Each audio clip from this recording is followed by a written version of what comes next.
పూర్వం కుంతీదేవికి దుర్వాస మహర్షి ఒక మంత్రాన్ని వరంగా ఇచ్చారు. ఆ మంత్రంతో ఏ దేవతనైనా పిలవగల శక్తి ఆమెకు లభించింది. ఒకసారి కుతూహలంతో ఆమె సూర్యదేవుడిని పిలిచింది.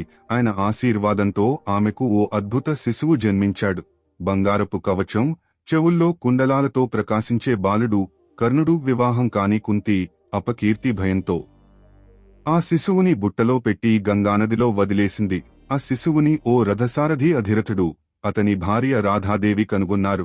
ఆయన ప్రేమతో పెంచి కర్ణుని మానవతా మహానుభావుడిని చేశాడు. కర్ణుడు యోధుడవాలని కోరాడు.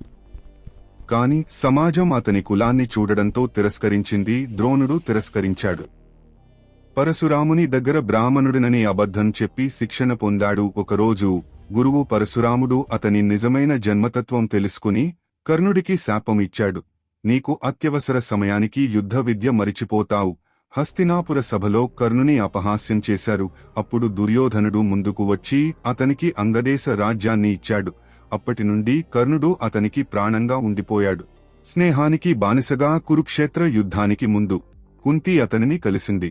నీవే నా పెద్ద కుమారుడివి అని చెప్పింది. కాని కర్ణుడు మాతృబంధాన్ని కాదని తన స్నేహాన్ని, తన మాటను నిలబెట్టుకున్నాడు. యుద్ధంలో అతని రథచక్రం మట్టిలో ఇరుక్కుంది. పరశురాముని శాపం ఫలించింది. ఆ క్షణంలో అర్జునుడు కర్ణుని హతమార్చాడు. కర్ణుడు చనిపోయాడు శత్రువి చేత కాదు, విధిచేత.